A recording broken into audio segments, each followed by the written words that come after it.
Play me my theme music.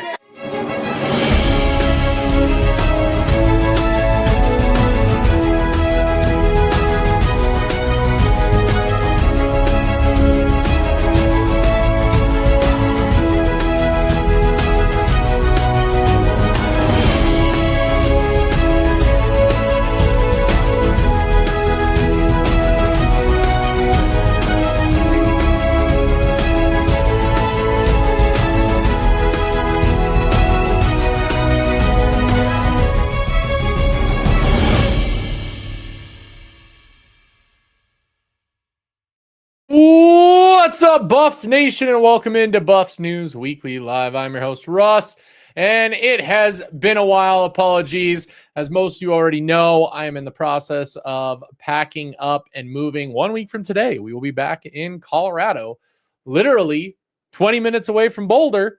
And so that's what I'm going through right now, obviously. So that can be kind of stressful, obviously, very time consuming between my normal job, packing up the house, getting everything ready.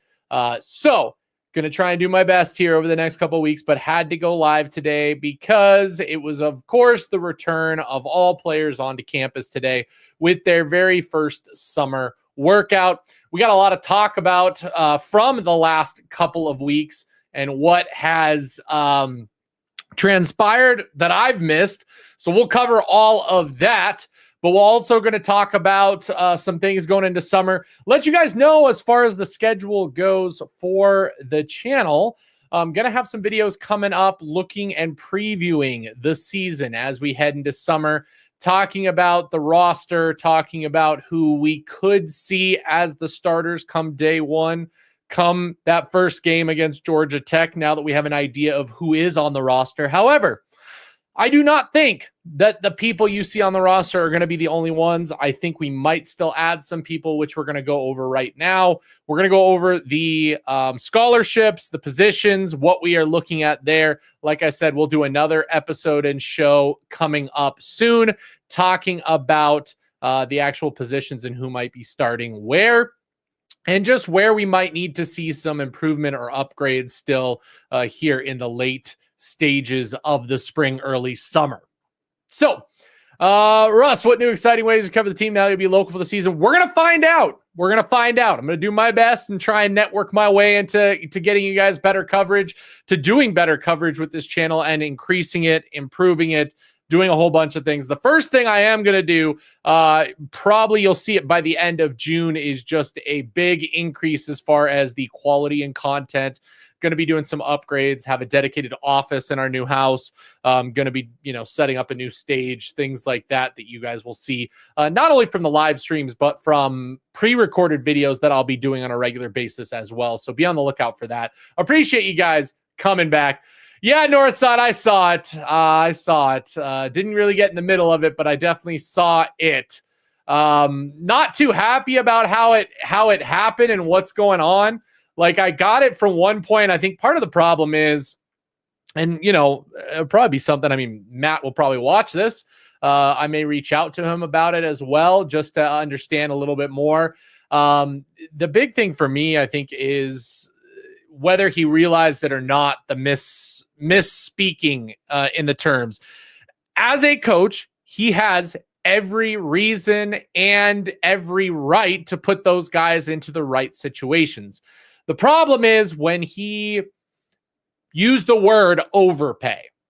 There's another thing altogether when you say get somebody their worth versus get somebody an overpayment. To me, that screams and says that the only way those guys that he's going to have them or they are going to come to Colorado is if Colorado pays a premium above and beyond what anybody else is offering, i.e. overpaying for their services.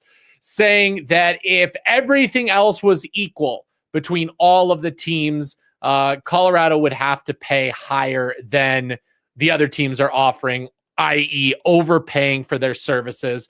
And I think that's, don't give a damn. That's not we're already starting. Okay. We're already starting. I'm going to not even bring it up because again, you're missing the point. Not saying that they're not worth top dollar.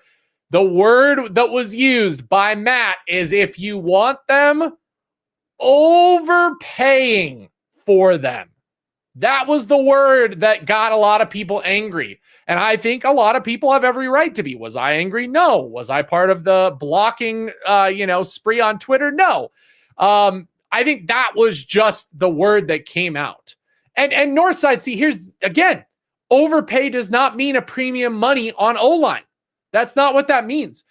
That is called, if we want to go into the business world and look at the economics behind this and why I think people took what he said incorrectly.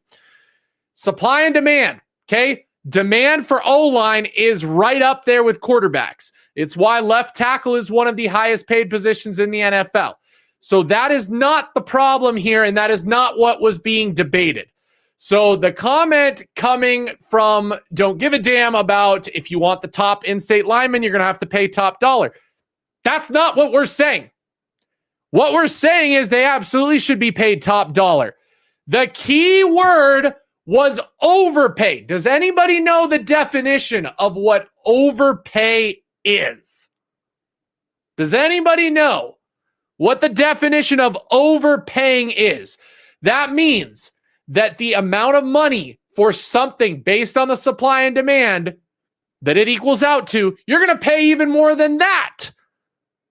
So if a left tackle is worth $10 million, if you say that in order to get my services, you have to overpay that $10 million that person is worth. Like, that's what I'm trying to say.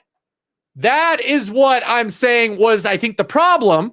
And I don't think, and again, I'm going to reach out to Matt. I'm going to ask, maybe he wants to come on the show. We can discuss it. And I can ask the question of like, what did you mean by overpay? Because I heard the quote. Had he just been like, hey, Colorado needs to, make them the number one priority and Colorado needs to pay them what they're worth, I would have completely been like, yeah, that makes 100% sense. And that is Matt needs to be doing that for all of his kids. He needs to be getting them their worth. Okay. But the key word in there was overpay. That was, I think, where people had problems. Because to me, that just screamed like you're trying to, at that point, you're holding somebody hostage to get the money based on what you think they need and what, you want to see happen. Okay. So if the fact is that they truly just don't want to go to CU, then just say they don't want to go to CU. There's not a problem with that. But to say that the only way they're getting to CU is if they overpay for them, that's kind of holding the school hostage. And that, to me, that told me that they're not coming because Coach Prime is not going to play that game. We've talked about that. There's one thing paying their worth and paying their value. There's another thing saying that, hey, in order to get this player, you're going to have to drop the bag way higher than everybody else and overpay for this player based on their value. Ohio State's offering $1 million. Florida is offering $1 million. Oklahoma is offering $1 million. You're going to have to offer $5 million if you want CU to get him. That's what that comes across to me as. And I don't think that that's what he meant. If I'm being honest, again, I truly don't think that's what he meant. But when you say it like that, that's how it comes across. And it's why a ton of CU fans, called him out on it. I was reading all the comments. They were justified to me because they were calling out the fact that he said overpay. And Matt was more saying, I need to do what's best in the interest of my clients. But what's best is the interest of any kid. And he'll say this too, again, not to put words in his mouth. The best instance is where the kid can get the most money and where the kid can develop to become the best player that he can possibly be. There's two sides to that. I'm sure that Matt would be the first one to say that if a kid just went straight bag and went to an opportunity that wasn't right for him and just went for the highest bidder, that wouldn't necessarily be the right spot for that kid. But when most of the teams that are paying high dollars for a player are coming in, they're going to be a good opportunity for him. Going to an Ohio State, going to an Oklahoma, those are still good opportunities if you get the most money.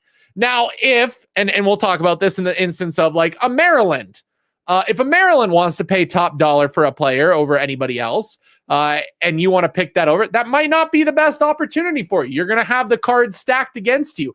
Could you succeed? Absolutely. Absolutely. And you would be a legend for doing that.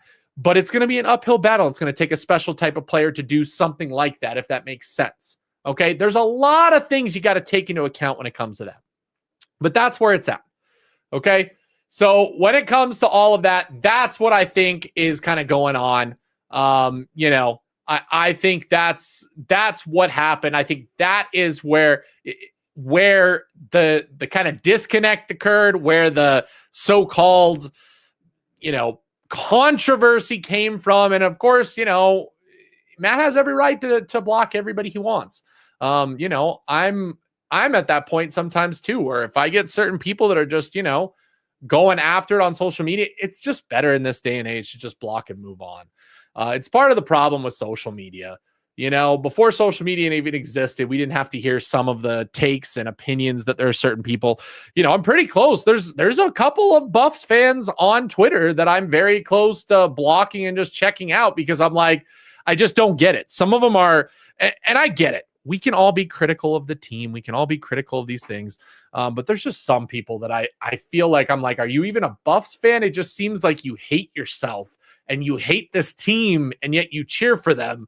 Like, do you not get any joy out of cheering for this team? Like, if it brings you that much dislike, that much, pain and suffering, why are you cheering for this team? Like, that's not the whole point of sports.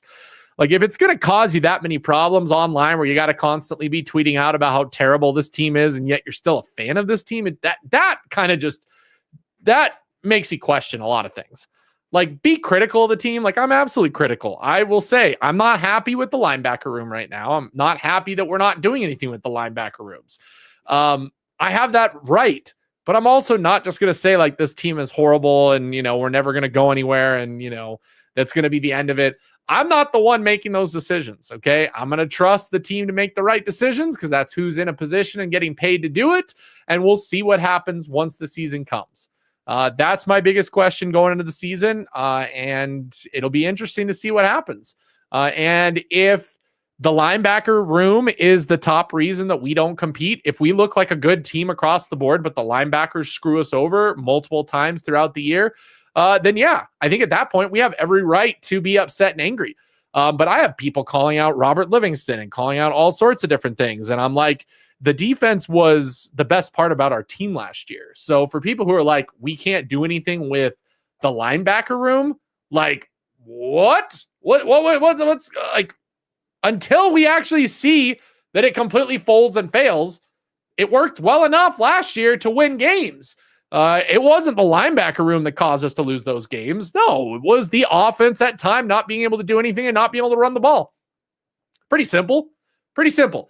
Hey, we've got a super chat, of course, from the Rev BJ Nelson. Hey, Russ, got a question. Are you part of Sanders Nation? I know what you're saying there, BJ. Yes, I'm part of Sanders Nation. Take that, Mary Kay.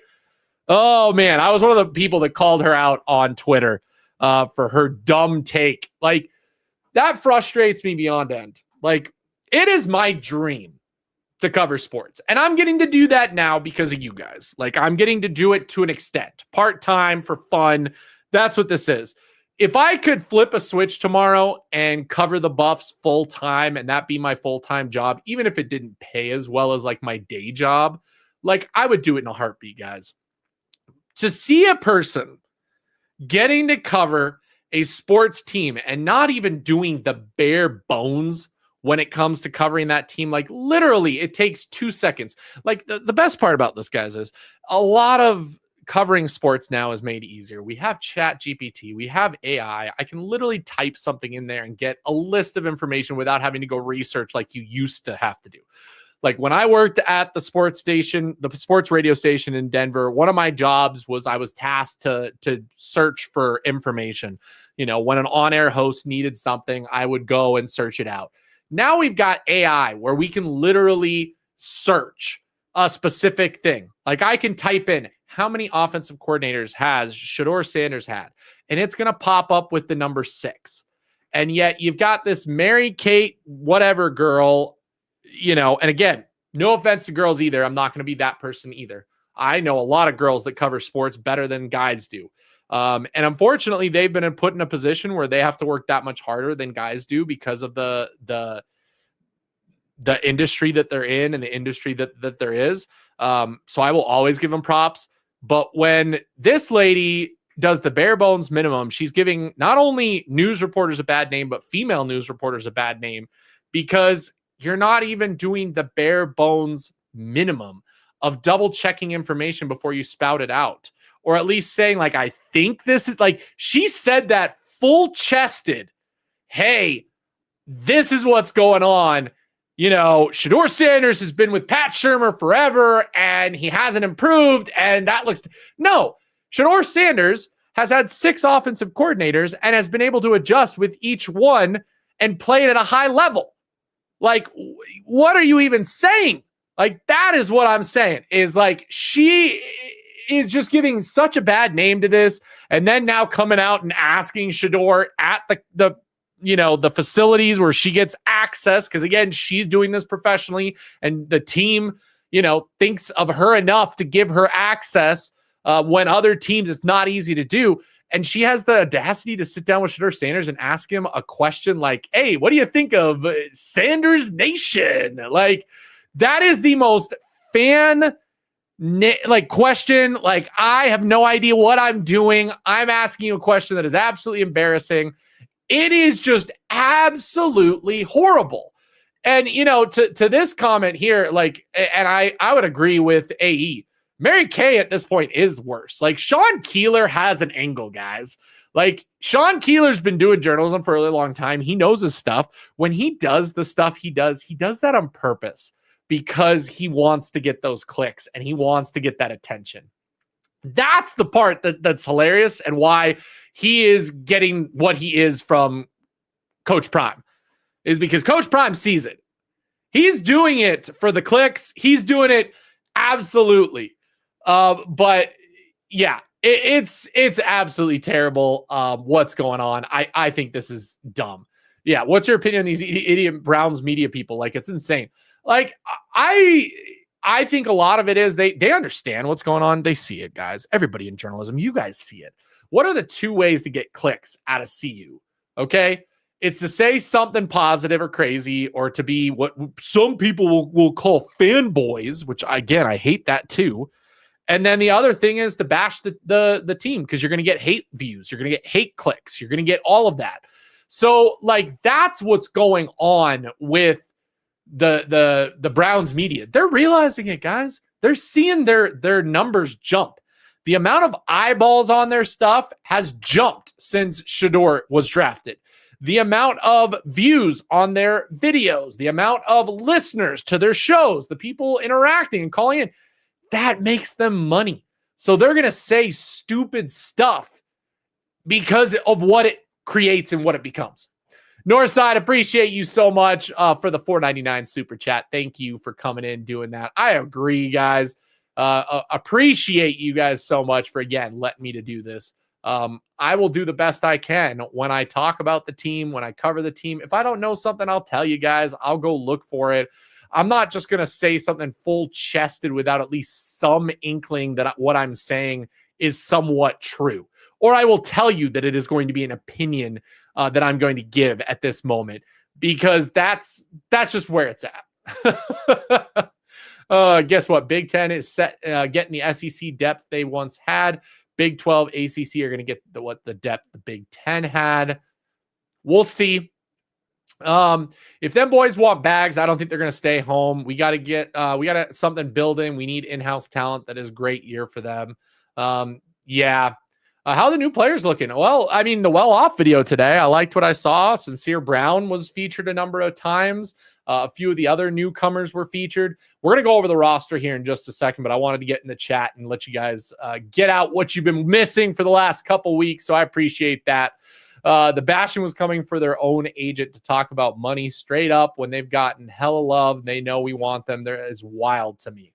And I don't, by the way, Matt's not their agent. He's just their trainer. He's just one of their advisors. I know they have separate agents, just letting you know, FYI, of that's what's going on.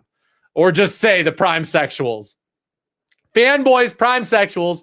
I'm considered one of them, I guess, because, I'm too positive about this team. I enjoy covering this team too much. I mean, heaven forbid that I be happy. Heaven forbid that we be happy being CU Buffs fans. Because, things aren't perfect. I'm still wondering why Gabriel hasn't been signed yet. They see aunties, uncles, cousins, grandmas made her close down her comment section. And then she calls it out like we attacked her instead of just saying, you know what? The fans were right. I made a mistake and I said something incorrectly. I've looked at it. They're right. Maybe that changes my mind. Maybe that changes my mind as far as what's going on, you know? It's such BS, though. They always drop the line, but he's a 5th-round pick. He should act like it. They don't even acknowledge him being first-round talent. It's going to continue. Matt wonders why he didn't get hired.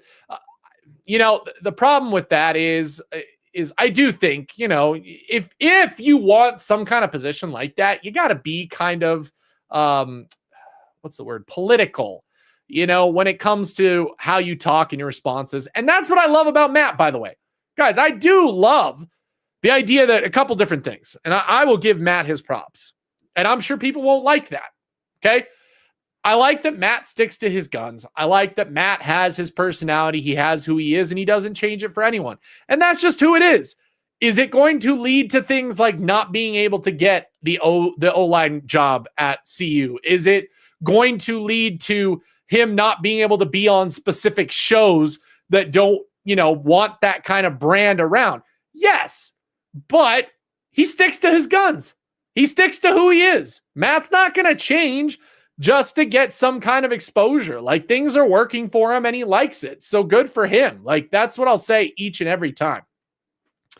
Each and every time I will say that I respect Matt because of who he is, what he's done, and what he's been able to do. I respect Matt because of who he is as a person and the fact that he does not change for anybody. And again, and this is what I would love for everybody to get to at some point, that we can disagree on stuff. Like, do I agree with some of the stuff that Matt says or does? No, but I can respect him for it. I can. Like, it is what it is. Like I said, he sticks to his gun. He is who he is. He doesn't change. That's what it is. I think the only thing that truly happened was that single word when he spoke on that video clip of, they need to overpay him. Do I know if he meant that for sure? I don't know. I can't speak for him. Again, I'm going to reach out to him, ask. Maybe he wants to come on. We can have a discussion about all of it and just kind of have a candid conversation about everything. That's it. That's it. It is what it is. It's not that. It's just, I think it's dumb for some people to call other people that. Like, it's people wanting to take away people's happiness. Like, I agree. It's a bad look if you go and attack anybody for disagreeing with you. That's kind of what I'm saying with Matt right now. If you attack somebody for disagreeing with your opinion on something, then yes, you should be looked at as a quote unquote fanboy. But there are other people out there that are the opposite of that literally their job is, I'm a CU fan and I literally hate everything about this team. Like, why even be a fan at that point? Why even be a fan? So there's that. It's such a mistake for CU media leaders to keep perpetuating the term prime. Yeah, we're all CU fans and support the team. All this doing dividing the fan base. And that's what I want to get away from. I want to get away from the division that occurs where you got some people who are like, literally the team can't do anything ever wrong. And if I even say like, hey, I'm worried about the linebacker room. If anybody comes after me for that, for my personal opinion, and makes it sound like that I don't even like at that point, then great. That's what I'm talking about. No, that's not okay. But on the other side of that, if I'm somebody that's just like, this team sucks and every coach needs to be fired and, I'm not going to like any of the guys we got because of this, and this. I'm not going to even give them a chance. And, the season's over with because all we're getting are guys from Northwestern and, all this stuff. Like, no, they can't succeed. And, one person just threw up a thing that said, no team's ever succeeded with transfers and blah, blah, blah. And I'm like, that's a completely different side to it. These two fractions of CU fans don't look good. Northside, I appreciate you. I appreciate you a ton. Oh man. Let's see. What do we got? That's what comes with this team. It's every team. We're just so wishy-washy because we ain't getting the traction and the notoriety with winning yet. Well, and the funny thing is, Gualo, we see this with other fan bases too. You do. You see with any fan base, really, there's always going to be those negative people. And there's always going to be those people that are like, you can't ever speak negative about a team. We got to find a good medium, guys, or we can respect each other's opinions. That's where it's at. That's what we got. Don't agree with all Matt's takes, but I can tell he's a good dad. He cares about all the kids in his program. Statesman, and see, I know Matt from that angle too. Absolutely. Like the things that he does for these kids is second to none. And it's not going to be everyone's cup of tea. There's obviously parents out there that are helicopter parents. I coach kids too. I get it. I get what he's trying to do. And the fact is that he's been there. So the kids need to respect him most of all. I expected respect from my players because, yeah, I didn't play professionally, but I played a pretty decent high level and got quote unquote paid through a scholarship to play sports. And so I would expect that, they could see that and understand that I know what it takes to get to that level as well. And I know and saw from seeing other people around me get even higher what it takes to get there. And so you can do that. So did he speak about the overpay statement recently? I haven't followed up. I would assume. I know that I haven't seen any tweets about it specifically or in his responses to people when they've asked him about it. He's, taking a different stance like he didn't say that. So I'd be interested to hear more on this show specifically. No. So here's the thing. And I've seen it because it's different. There's a different thing saying where the linebacker room has never been good. Coach Hart should be fired instantaneously and right this moment. And this team will never be successful with him there. The reason why I don't like that statement, so to speak, is because last year we had a decent linebacker room. Like that was one of the reasons that we succeeded was because Nikai Hill-Green and Levanta Bentley both played well. So for people to say like it's a complete failure, are we getting the players that we would love as fans to have on the team? No. But what does that mean once we hit the field? So if this year, if Reginald Hughes and Martavis French both flame out and they're one of the biggest reasons that we don't have a successful season, absolutely go after that. But we're in the spring. And I think you said it earlier, don't get hyped with shorts and t-shirts and what's going on right now. Well, the same can be said of all spring. Wait till we get to the games. Unfortunately, this is who we've got. Now, we as fans could say, I wanted this player, I wanted this player, I wanted this player. But that's just where it's at. Okay. I think he is getting, to the end of the line when it comes to that.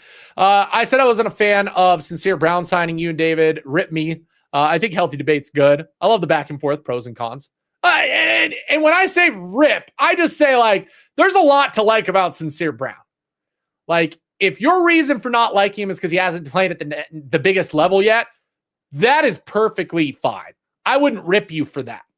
But to just say there's no chance that he can succeed and there's no way that he's going to be a good player at the next level, which, I'm not saying you said that. I'm just saying in general, that's where it's like, okay, that's a little all or nothing.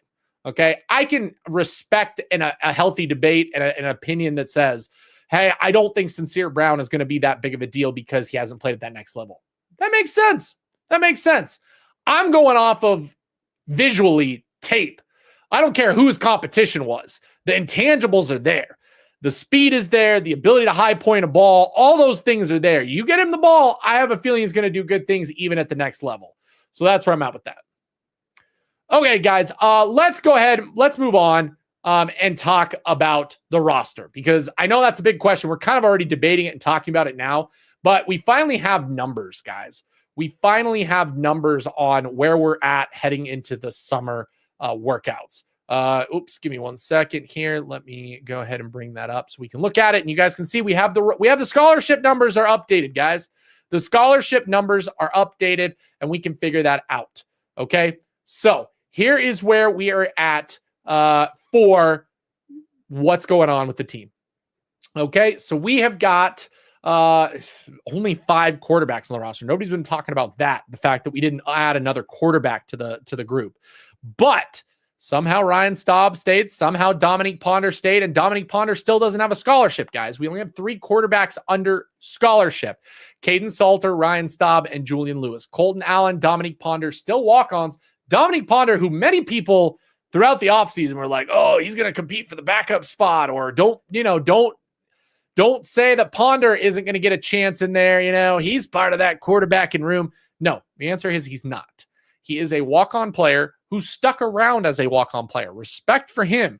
But the fact is that if he was this great player that everybody was like should deserve to get a shot at the starting job, he would have gotten a call from somebody to get a scholarship to go play and get that starting job.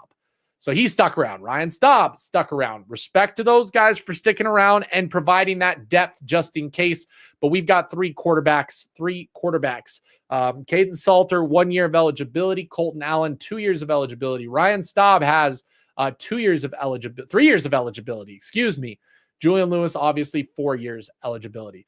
Running back room, we are down to 4 scholarship running backs. So we've got Charlie Offerdahl, Dallin Hayden, DeKalon Taylor, and Micah Welsh. Christian Sarum and Titus Batista are walk-ons. We've got 4 scholarship running backs. That room, probably a little bit light. I would have liked to see us add at least 1 more scholarship-esque player to there, but there's not really looking like there is much. Charlie is in his last year of eligibility, sticking around for his last year. Dallin Hayden's got 2 years eligibility. DeKalon Taylor, 2 years of eligibility. Micah Welsh, 3 years of eligibility. So the running back 2026 recruiting class is going to be huge. I would say we need at least 2 freshman running back, or at least 1 freshman running back and 1 transfer running back next offseason. But that's something you're going to be looking at. Wouldn't mind another one being added this transfer portal. Okay, receiver room.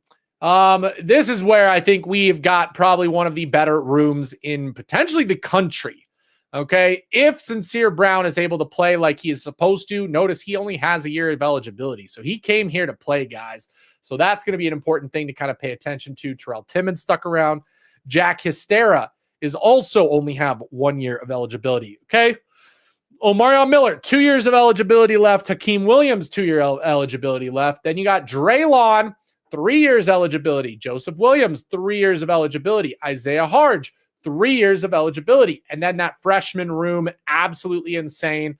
Cam Michael, that's somebody to pay attention to. Quentin Gibson, Quinnell Farrakhan, okay? 11 scholarship receivers, guys.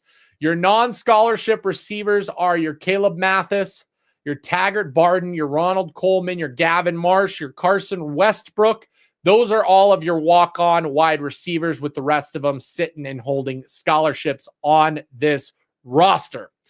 Tight ends, we've got Savell Smalls. He is going to be a last-year senior. Zach Atkins has 2 years of eligibility, guys, so we've got him for 2 years.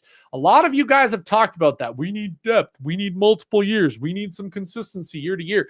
You got to look at the actual scholarships to realize that these guys that they brought in are not just one-and-done players. A majority of them are not one-and-done players. Some of them are, but some of them have a lot more eligibility than you think, okay? So, Zach Atkins, Charlie Williams, Corbin Leisure, Zane D'Souza. So D'Souza and Leisure, those are your 2 newcomers. They've got scholarships. Charlie Williams is a walk-on. Brady Kopitz, walk-on. Everybody else, you got 4 total tight ends on the roster. Okay? Then we've got the offensive line, which again, by the way, guys, the offensive line, I absolutely love what we have done. This is a deep room, which is what you need. Okay. This is what you need for an offensive line to be successful. And it takes years to get to this point. I don't care who you are out there thinking that, oh, the offensive line, stop going to the transfer portal, blah, blah, blah. This is how you completely rework an offensive line over a course of 3 years. Okay. So we've got 3 returners coming in: Tyler Brown, Phillip Houston, Kareem Harden, that probably are not starting. They are depth.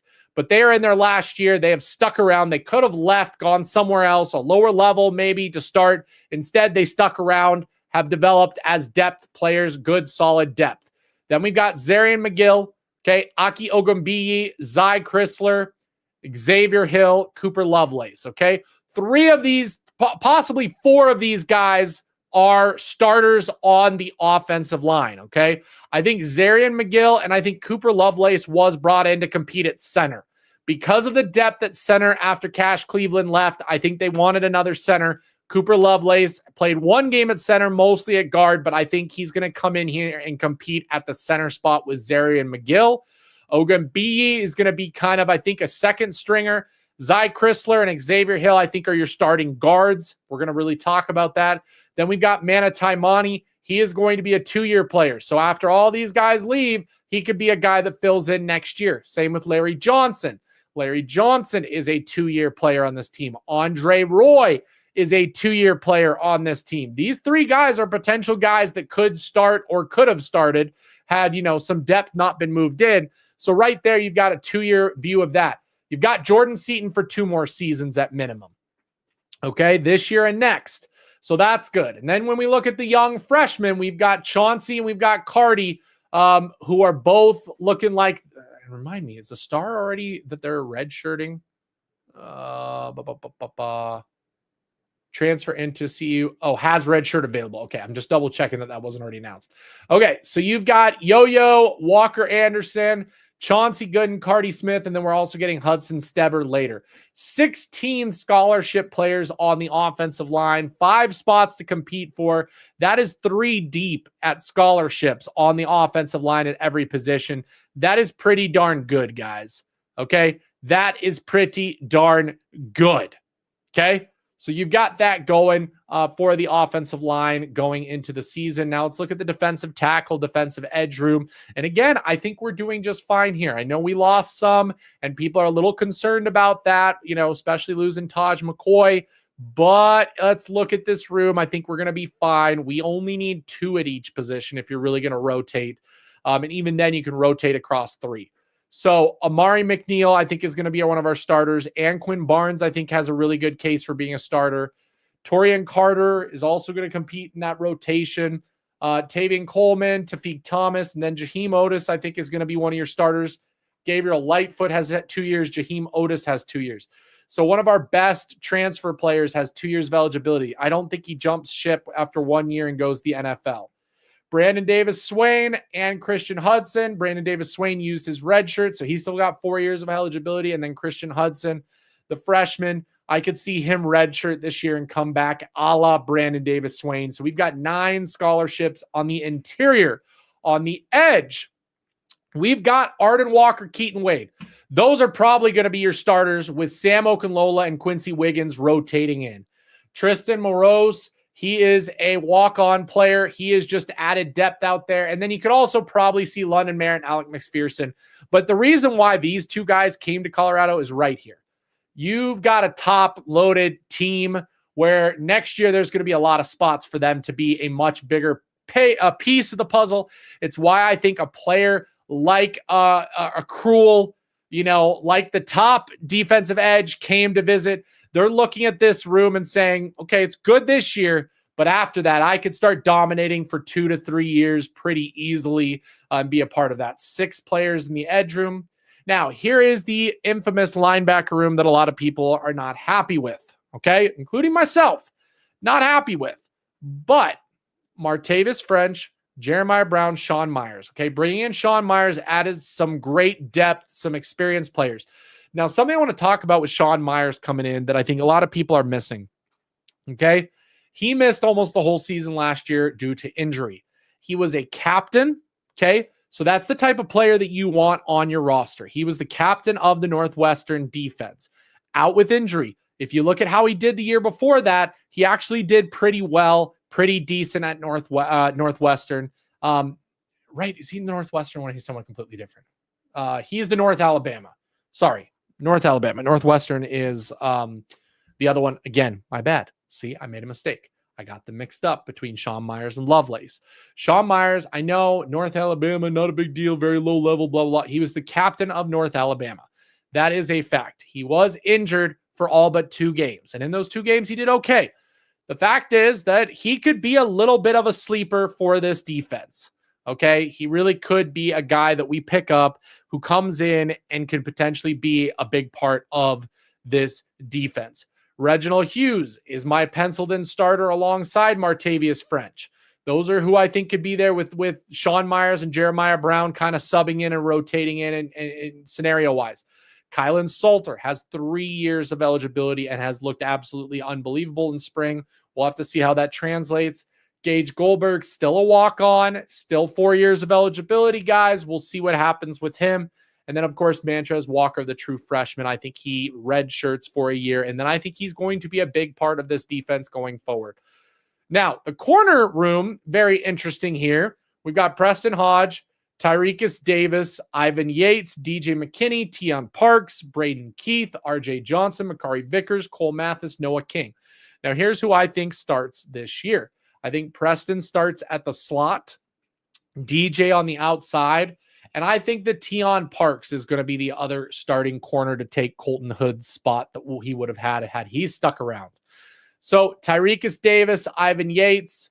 I also think RJ Johnson is somebody to watch out for, and Makari Vickers is somebody to watch. So right now, I think the top of the quarterback depth chart is going to be your Preston Hodge, DJ McKinney, Tion Parks, RJ Johnson, Makari Vickers, Tyrekus Davis, and then I think you kind of fill in with everything else. I think the next up-and-coming star on this team, similar to how Colton Hood was last year, I think that's going to be Noah King. I think he's going to be somebody to watch for as he develops and sees what he can do in this team.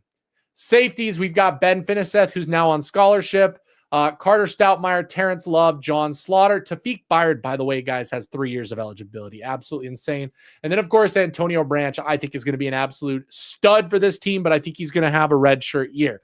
So I think your starters on the back end, if I'm being honest, are going to be Carter Stoutmeyer and Tafiq Byard, but Terrence Love and John Slaughter could challenge Carter there. I think Tafiq is probably one of our best players on the defensive side of the ball. That's going to surprise a lot of people. And I do think Antonio Branch, now, could he potentially affect the team next season? Yes, but I think he is the long-term play on this team. I think he is a starter next year 100%. So I think that no matter what happens, I think he moves into a starting spot next season alongside Tafiq Byard. So I think Tafiq and Antonio will be your starters next year. 6 safeties on scholarship. This is an interesting one that I didn't realize. We've only got 2 place kickers on scholarship, and I believe those are Alejandro Mata and Buck Buchanan. Daniel Gerlach, Stojanovic, and our incoming 5-star are actually walk-on players. Very interesting to me. Very interesting to me that those guys are all walk-ons and they came to Colorado. Says a lot about who they are, for sure. And then we've got our long snappers who, by the way, none of them are on scholarship. So what you need to know is the scholarship total for the upcoming season is 76 right now. He forgot to update the year there, but we're at 76. Only 29 seniors on the team, okay? Only 29 seniors, 20 juniors, 10 sophomore, 4 redshirt freshmen, and only 13 true freshmen when it's all said and done, okay? So top heavy, but that's what you need because those are the players that should be playing anyway. So that's what we're looking at when it comes to the roster for this upcoming season so far. Okay, obviously that could still change. They can always add more to the roster. There can be some graduate guys that get added on late. We'll see. In fact, let me go ahead and look at who's still in the portal because there are still portal players right now.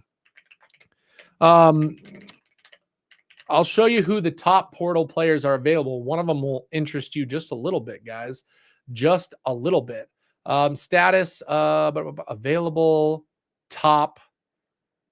Okay, here we go, guys. So here's what we got. So we've still got Nico out there, quarterback. Well, it has crystal ball right now. UCLA. Oh, no, let's go. Never mind. Okay.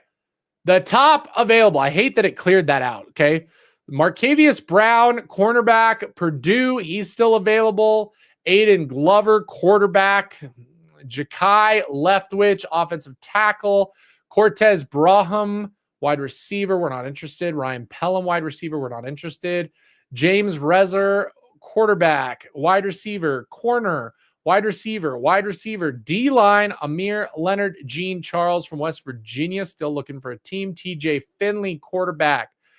Jack Haas, inside O-line from UNLV, wide receiver. But there you go. There's the one. Still have no clue what happened to Isaiah Augustov, that he left for a bag per even Coach Prime, went to Virginia, and then comes back to the portal, guys. No idea what's going on with him. No idea if he's not even going to get a team. But, hey, lesson learned, guys. Lesson learned. For every player out there that's thinking about entering the portal for a bag, you may end up on the outside looking in.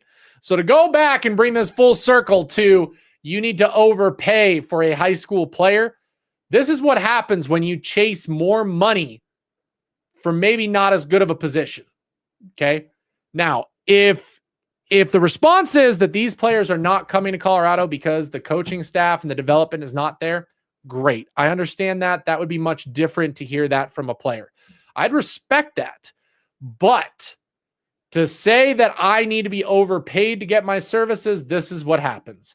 You become an Isaiah Augustov who now is left without a team and without a bag, and I feel bad for the kid. Whatever he got told, whatever happened, either... Because I've heard multiple things. And again, rumors. I've heard that he wasn't able to qualify for school. He wasn't able to get eligible for Virginia from where he was. Maybe that's what happened. Also could have been a case where Virginia decided to pull the bag. Could be something completely different for the reason that he's not going to Virginia anymore. The fact is that he does not have a team right now. And had he just stuck with Colorado, he'd probably be in a perfect position to start, be the starter on Colorado, and have no problems.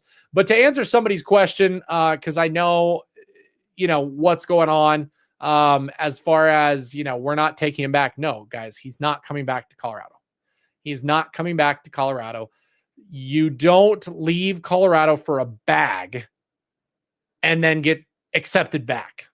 Okay? You just don't. Now, if it was something where he wasn't going to start at Colorado and another team promised him a starter spot and he competed and he thought he was really good and he didn't get the starter spot, and then he asked Coach Prime, hey, I want to just come back and be depth. I want to be the right guy. I want to learn. I want to grow. Maybe Coach Prime would take him back at that point. But when it was like pretty much public that you were offered $500,000 to go to this other school and now you're not, without checking to make sure it would work out, sorry, you burnt that bridge. Mali Hamrick, edge, interesting guy. He entered in April. Edge, defensive line, safety, offensive tackle, guard, another running back, Moses Gray. He is available. Let's see, Jacoby Spells, Wooten. See, there's no linebackers out there, guys. That's it. That's it. There are no linebackers in the portal right now. So for those of you wondering, if we missed out on those linebackers, we missed out. There's just nothing there. There's nothing there to add. Yeah, that's what I heard from a couple people. But again, that's speculation. We don't truly know until we know. So if that was the case, he should have checked that he was going to be eligible for school before he accepted a bag and ran. Should have done your due diligence. Absolutely should have done your due diligence. So there's that. Welcome in, King John. Appreciate you dropping by as always. Appreciate you so much for coming as always. Hey guys, 200 people in the chat. Hit the like button, please, if you don't mind. And also make sure that you guys are subscribed as we continue our growth. And we're going to have a lot planned coming up, guys. A lot planned. But I want to make sure you guys understand and know kind of the schedule moving forward. I'm going to try and do a couple streams this week. Next week, there probably will not be any streams unless something absolutely bonkers happens. Okay? Unless something absolutely bonkers happens next week, there probably will not be a live show because I will literally be in the process of moving. I will probably not have my office set up until the following week. So we leave this house this weekend. I tear down my setup. I tear down my office, put it in a moving truck, and I probably am not getting everything and getting it set up until the following weekend. So you're probably not getting a show until the middle to end of June from me. I will be on Twitter. I will be tweeting. Make sure you're following me over there if you want to keep tracking along and know when we go back live and all that. Of course, in the meantime, make sure you guys are checking out David Talks Buffs. If you guys want your stuff, DNVR, they'll be obviously still going hard and strong, but I've got to get moved up into Colorado. We'll see what happens once that does. Prime cannot rely on the portal as much no more because schools are paying them good players.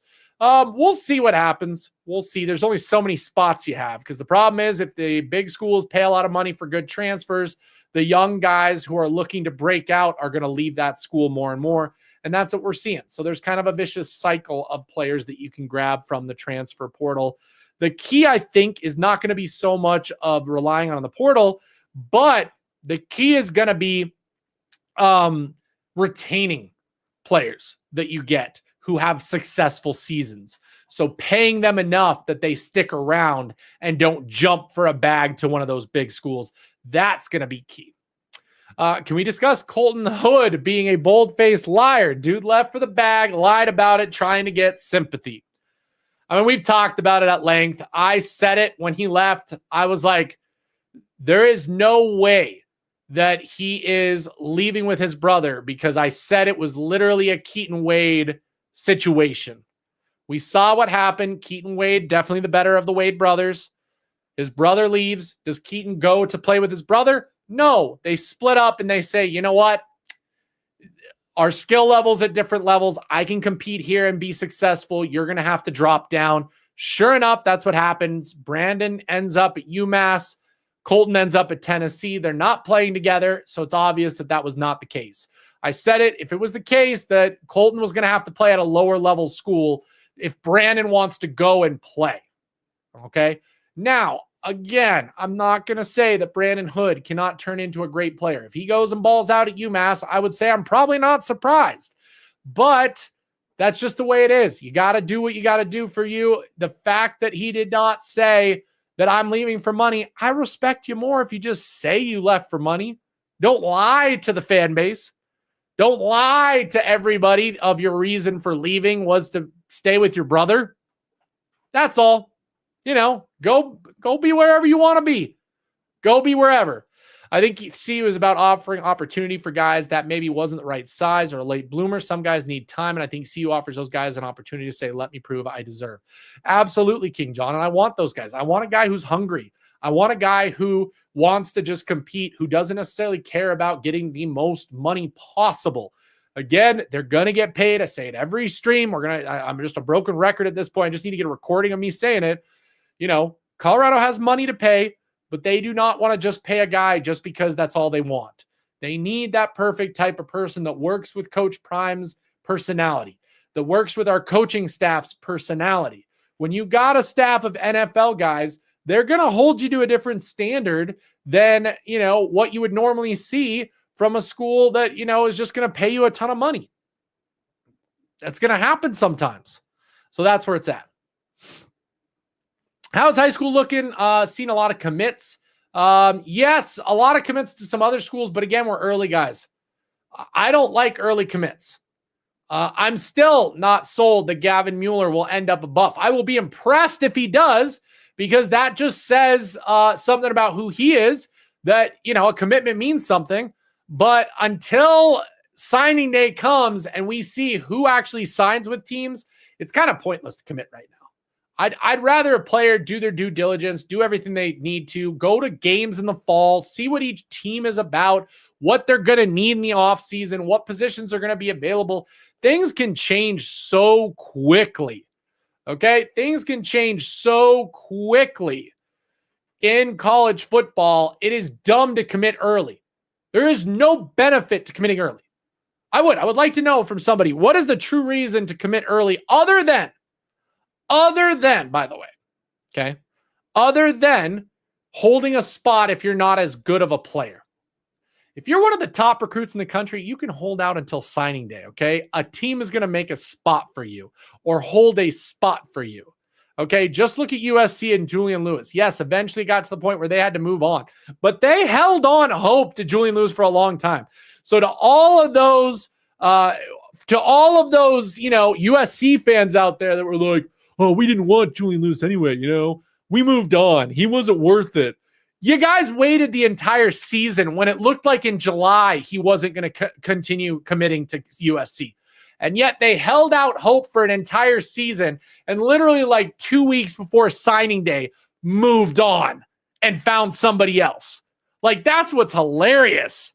Okay, that is what is hilarious when it comes to, recruiting.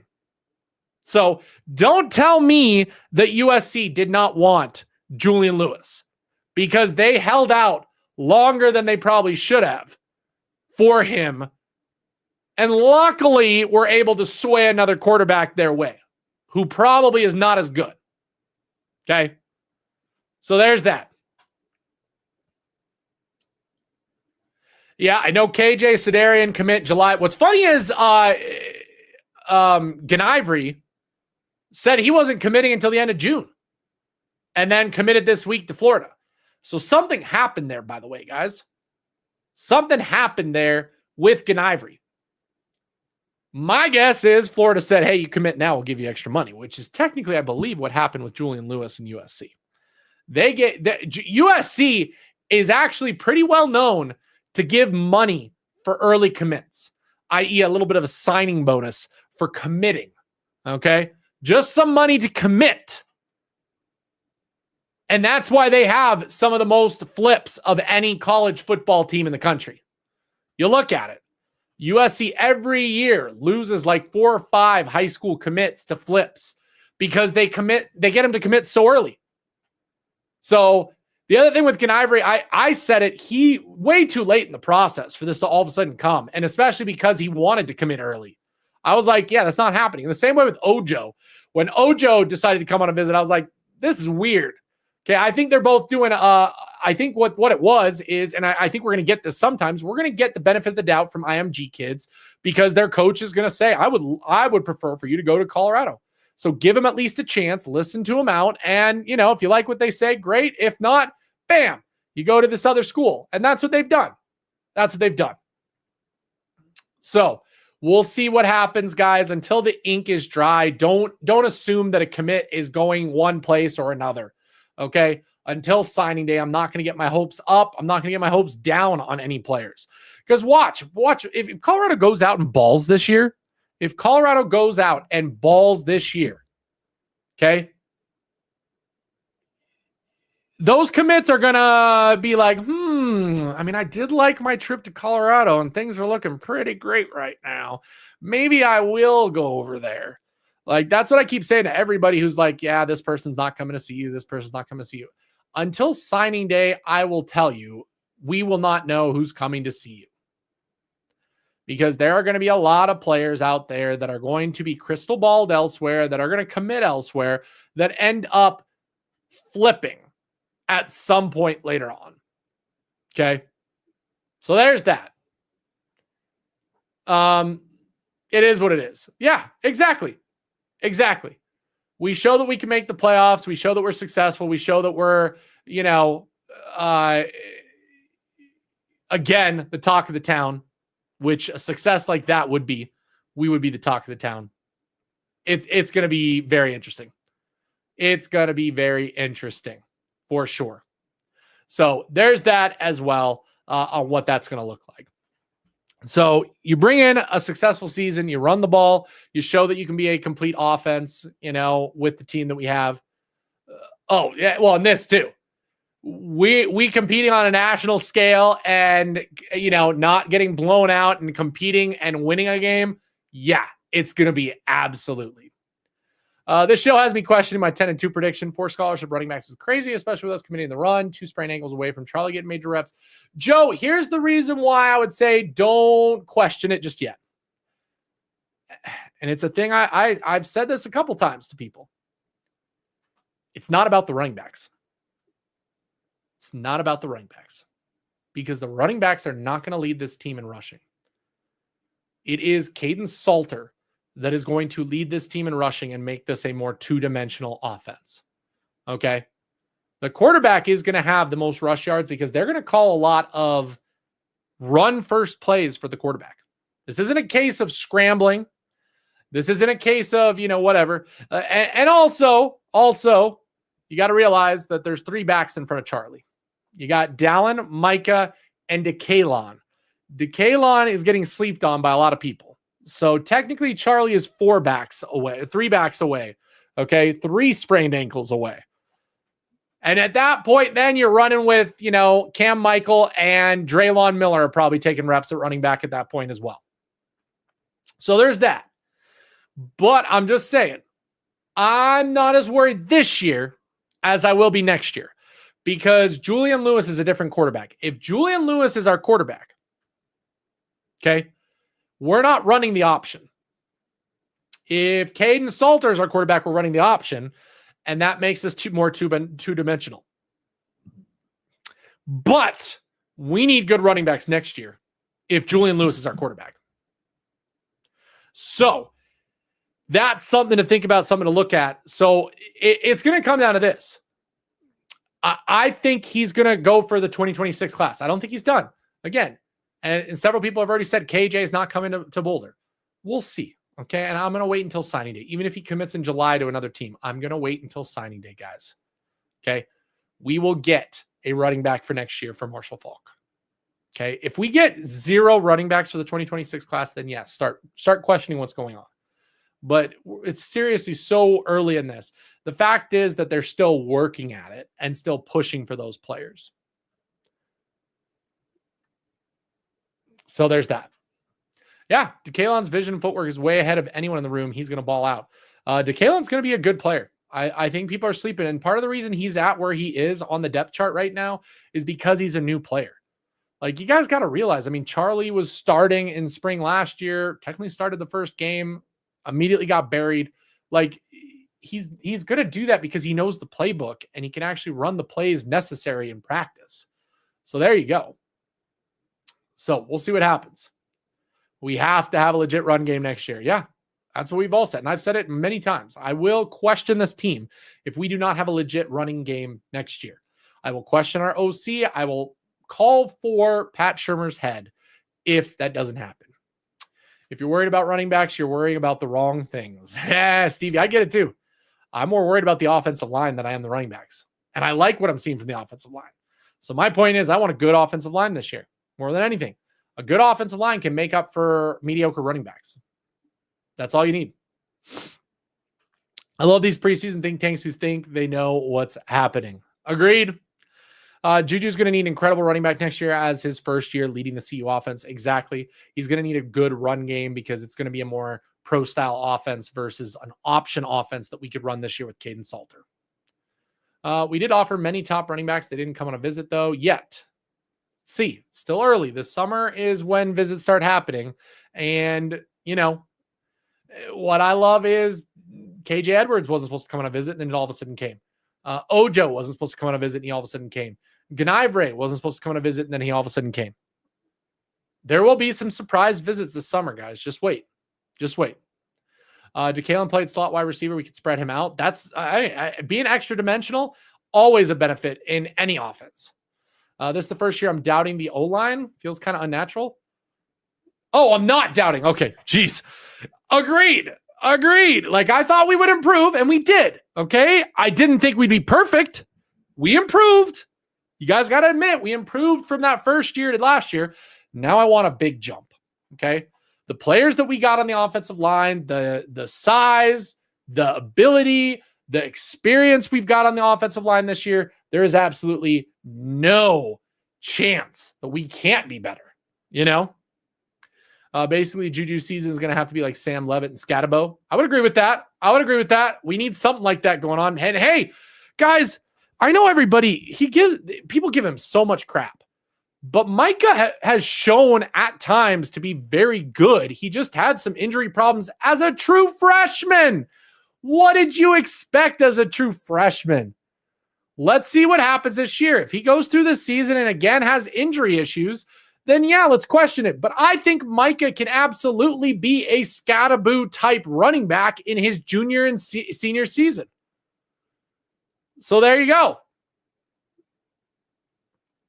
Scat took a lot of stress off. Yeah, a good running back will do that when you have a pocket type quarterback. Absolutely. After June 22nd, players can't go on official visits, so they'll have to wait until the end of August. Correct. But at that point, they're coming for games. The official visits will come for games. And you cannot tell me that players are not going to be coming on official visits on game days. Okay. Micah did look good. Okay. Go back and watch the season when Micah played. Yesterday I watched, this morning, I watched the Oklahoma State game, which I was at, by the way. Oklahoma State wasn't the greatest team. No. But what we did to them was absolutely manhandle them and made them look bad in every way possible. And Micah had a very good day at running back. So there you go. I expected Micah to ball out freshman year, but hopefully he will this year. 1,000-yard season incoming. Again, injuries were the only thing that stopped him. When he played, he was pretty good. Okay? He was pretty good. Let me pull up his stuff. I'm gonna show you guys because I looked at this and it was pretty darn good.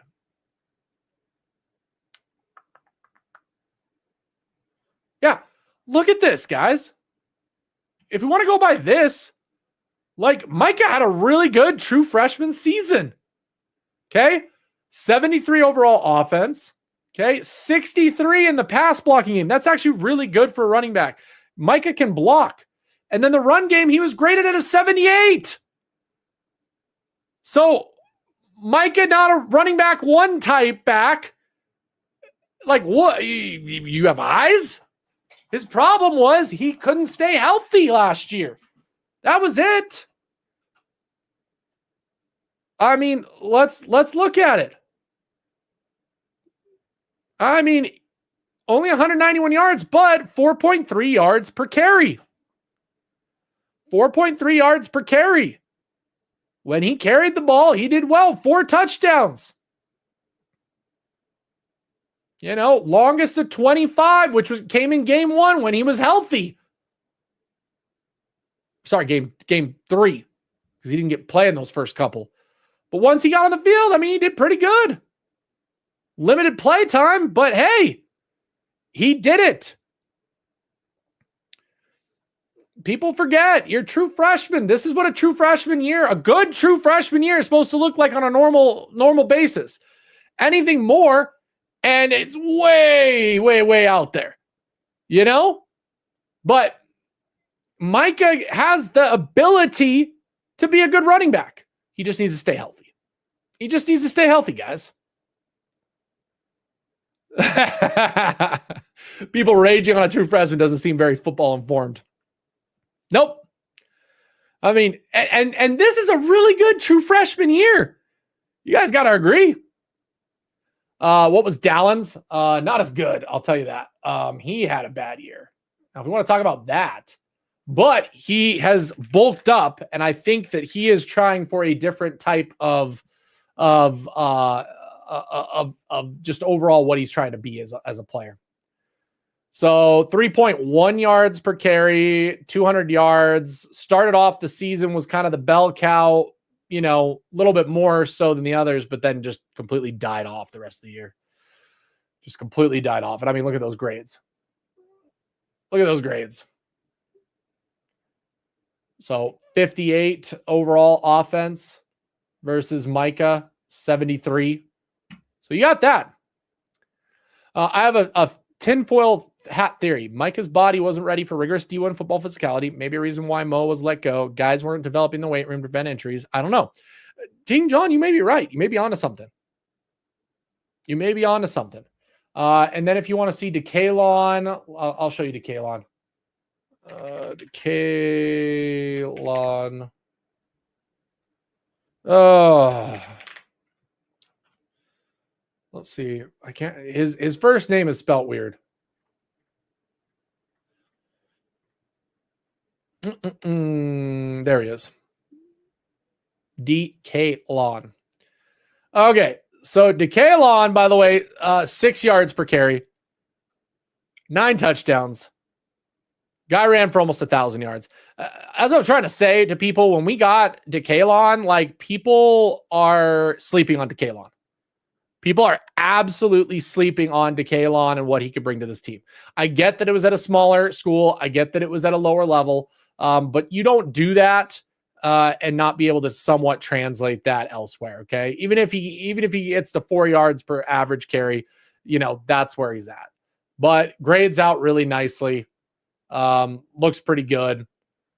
Let's see. Northern Colorado, South Dakota State game. That's not an easy one. Did decent. 15 yards on 9 carries, 1.7.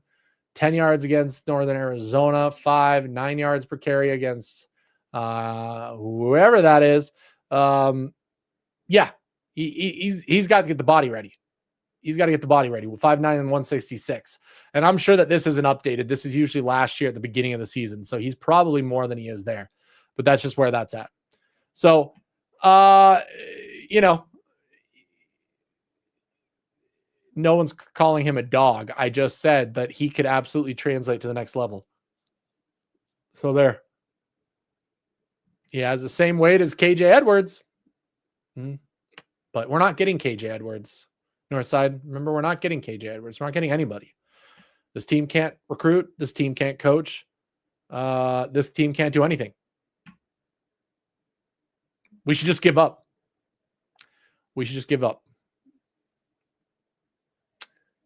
Charlie's yards per carry. I don't think you want to see that. Oh, Dylan Edwards. Yeah, that's true too. If he met Dylan Edwards, if he's a Dylan Edwards type back, I mean, hey, love to take that. If that's the case, same size, same play style. Well, let's see. What was his longest carry? A lot of big carries.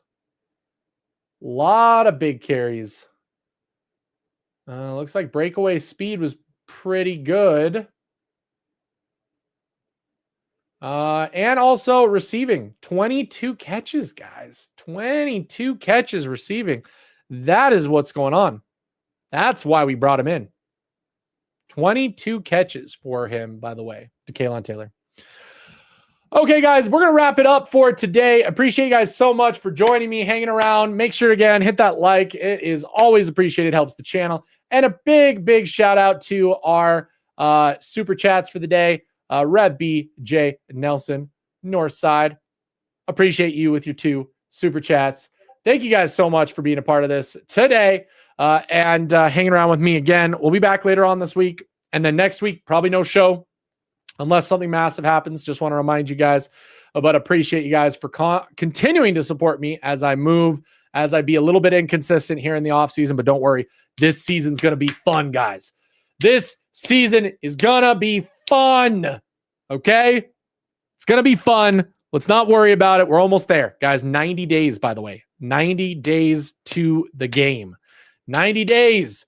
It'll be here before you know it. So until then, for Buffs News Weekly Live, I'm Russ. Appreciate you guys for watching. And as always, go Buffs!